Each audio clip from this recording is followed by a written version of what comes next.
Vote দেওয়াটা তো অধিকার, আমাদের সাংবিধানিক অধিকার। ভারতবর্ষের প্রত্যেকের নাগরিকই এই অধিকার প্রয়োগ করা দরকার, কিন্তু মুশকিল হচ্ছে যে এই অধিকার প্রয়োগে বাধা হচ্ছে। গতকাল রাতেও আমি পুলিশ অবজারভারের সঙ্গে দেখা করেছি এবং আমরা চেয়েছি যে অবাধ সুষ্ঠু নির্বাচন হোক। ইতিমধ্যেই নানপুর 1-2 আপনার থানাপাড়ার সেখানে বিভিন্ন বুথে ভোটদাতাদের বাধা দেওয়া হচ্ছে, আমার পোলিং এজেন্টদেরকে রক্তাক্ত করা হয়েছে।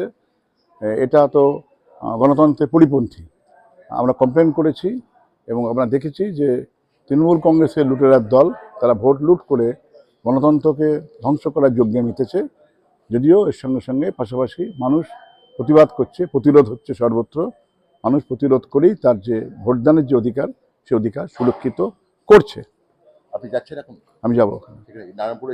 হ্যাঁ, না খুবই, আজকে পারবে না। সব জায়গায় মানুষ সজাগ আছে এবং সতর্ক আছে এবং মানুষ সর্বত্র প্রতিরোধমূলক তার যে অধিকার, ভোট দেওয়ার অধিকার, নিরাপত্তা, মানুষ তো নিজের নিরাপত্তা নিয়ে নেবে। সেন্ট্রাল বাহিনী ফোর্স নয়, মানুষ তার নিজের নিরাপত্তা নিজেই সুনিশ্চিত করবে।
অন করে যাবে।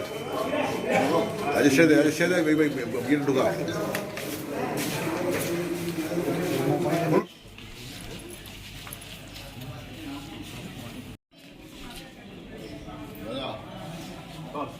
নারায়ণপুরে 19-20-18।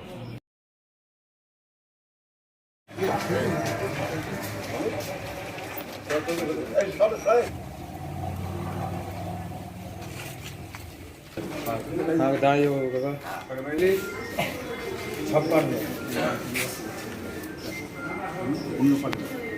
56